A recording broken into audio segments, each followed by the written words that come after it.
Meu caro Thiago Jordão, qual foi o valor do investimento do Santos Futebol Clube nesta janela, Jordão? Quanto que o Santos investiu somente nessa janela de julho, agosto e setembro em reforços?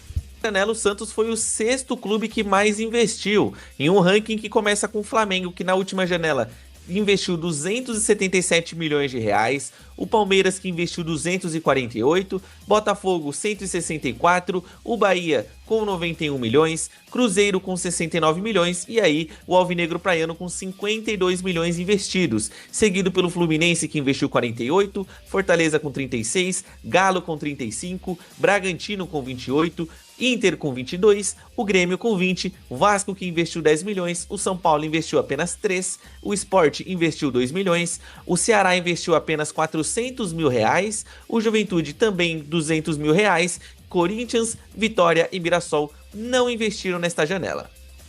Ah, perfeito. Tá aí, ó. Jordão, quando a gente olha esse número, né? Impressionante, né? A superioridade em termos de investimentos de Palmeiras e Corinthians, de Palmeiras e Flamengo, perdão, comparado aos demais, né? Inclusive superando SAFs como Botafogo, Bahia e Cruzeiro, né?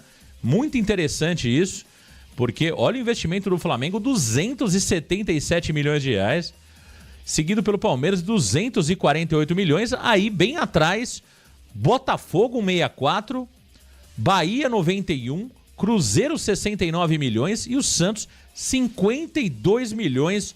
Isso mostra que o Campeonato Brasileiro tá virando um campeonato espanhol, né, Jordão? Tá virando realmente um campeonato espanhol. Palmeiras e Flamengo realmente nadando de braçada, não só em termos esportivos, como em termos financeiros também. É um cenário positivo para Palmeiras e Flamengo, mas preocupante pensando no equilíbrio do futebol brasileiro, Jordão.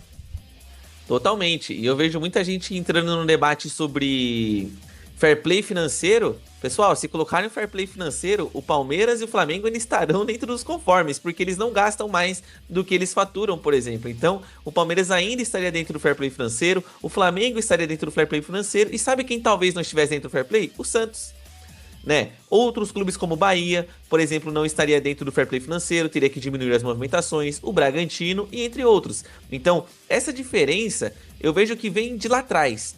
O Flamengo começou esse processo ainda quando era possível fazer pouco no futebol e ter algum resultado. O Flamengo em 2013 tinha um time ruim, mas ganhou a Copa do Brasil. Em 2014 tinha um time ruim, mas brigou pelo menos por alguma coisa ali ainda na fase de grupos da Copa Libertadores. Hoje em dia, se você cortar totalmente os gastos e tentar fazer o que o Flamengo fez, usando o Santos como exemplo, certamente o Santos volta para a segunda divisão. Porque o Santos hoje não é um time que tem uma arrecadação boa no quesito de bilheteria. E aí você não consegue ser sustentável a longo prazo como o Flamengo foi e hoje colhe os frutos. E a gente vê que o Santos investiu 52 milhões, o Alexandre Matos tratou isso ontem como um baita investimento. A gente ficou muito atrás do Bahia, por exemplo.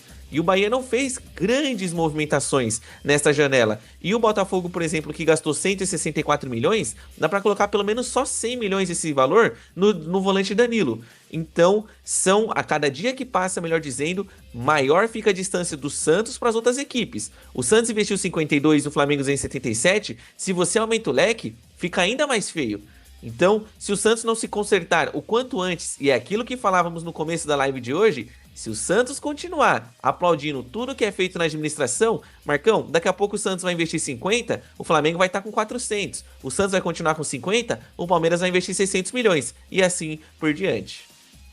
Tá aí o Thiago Jordão, realmente é uma diferença astronômica, né? Hoje em termos financeiros, entre Flamengo, Palmeiras e os demais clubes do futebol brasileiro.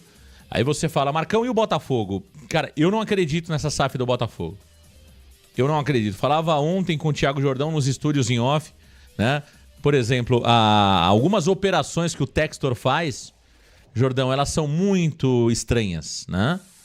Elas são estranhas, né? Então, assim, a gente não tem como provar, é que nem eu costumo dizer, tem muita coisa que a gente vê no Santos que é estranho, né?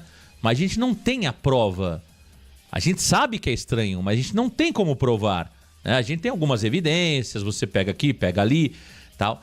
Mas, por exemplo, o caso do Botafogo, todo mundo sabe que o final não vai ser bom. Tem tudo para ser um final preocupante a situação do Botafogo. Diferente, por exemplo, do Bahia, né?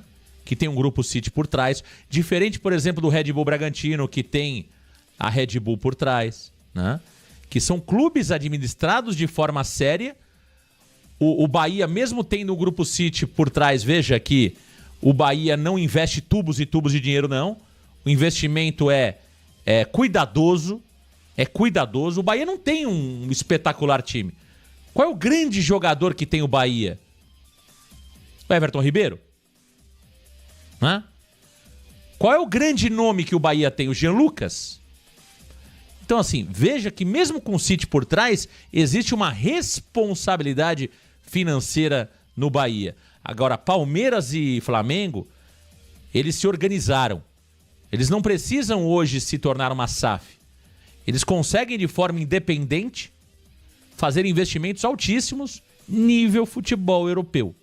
E é por isso que eu falo, o Santos tem que mirar esses exemplos. Não é vergonha pra ninguém saber o que está acontecendo ao seu lado, quando alguém que está ao seu lado está melhor que você. Não é vergonha. Você precisa tirar bons exemplos e aplicar no seu dia a dia. Isso o Santos deveria fazer. Agora, meu caro Jordão, vamos olhar desde o começo do ano. Como ficou, né, essa classificação em termos de investimentos no futebol?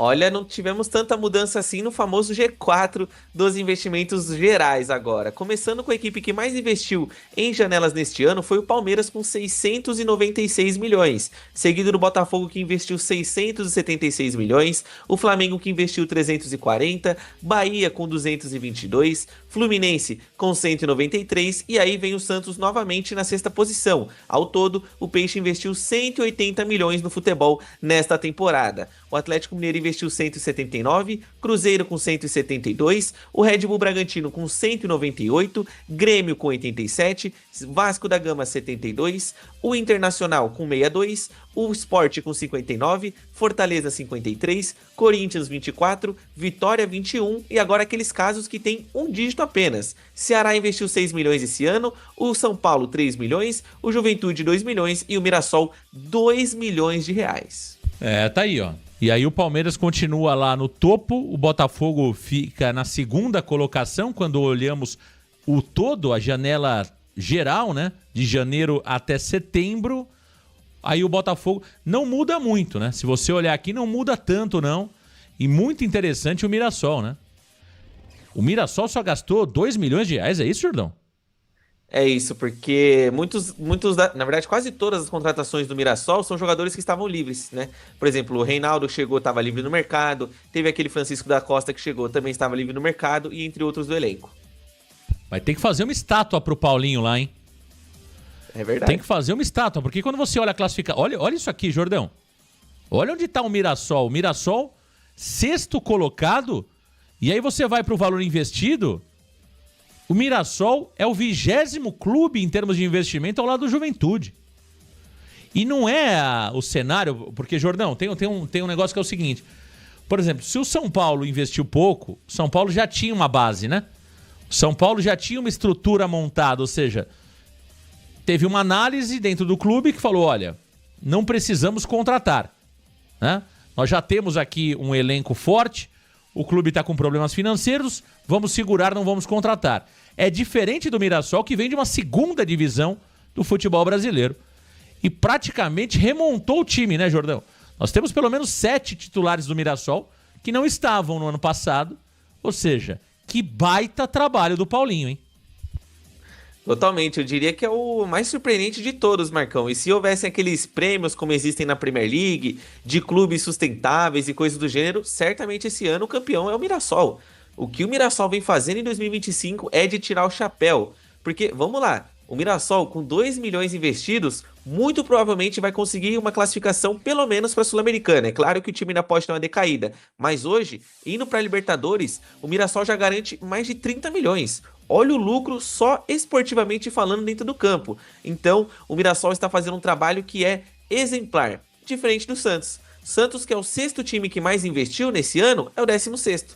Santos Futebol Clube investiu mais que o Atlético Mineiro, tá atrás dele na tabela, investiu mais que o Bragantino, tá atrás dele na tabela, e entre outros casos. Então, a gente vê diferenças. É claro que eu tenho certeza que aqui ninguém gostaria de ver o time do Mirassol com a camisa do Santos. O que vocês gostariam de ver, e eu me incluo nisso, é o trabalho que é feito no Mirassol sendo executado no Santos. Isso sim seria legal de ver, porque eu duvido que alguém prefira o Reinaldo do que o Souza, que alguém prefira o Danielzinho do que, por exemplo, o Neymar Júnior, e entre outros. O problema do Santos é trabalho e análise. A gente paga caro em jogadores que talvez não valham tudo isso que o Santos busca, só que visto a dificuldade e a falta de credibilidade do Santos, a gente acaba pagando caro em jogadores bem medianos. Perfeito. Ó, o Santos acaba de anunciar uma entrevista coletiva do Vitor Hugo para amanhã, às 11 horas da manhã, no CT Repelé. Então, Vitor Hugo é o primeiro dos 4 reforços que vai falar com a imprensa, portanto, meio-campista de 21 anos, amanhã será apresentado. Aliás, dos 4 reforços, 3 já treinaram ontem, né, Jordão? Exato. Ontem, dos 4 jogadores que foram anunciados nesta última semana, entre o Alexis Duarte, o Adonis Frias, também o Lautaro Dias e o Vitor Hugo, o único que não foi aos treinamentos é justamente o Alexis Duarte, porque ele está com a seleção paraguaia na disputa das eliminatórias da Conmebol. Então, Adonis Frias, o Lautaro Dias e o Vitor Hugo ontem treinaram, conheceram seus companheiros de equipe e iniciaram já os trabalhos em campo e bola com o Juan Pablo Vojvoda.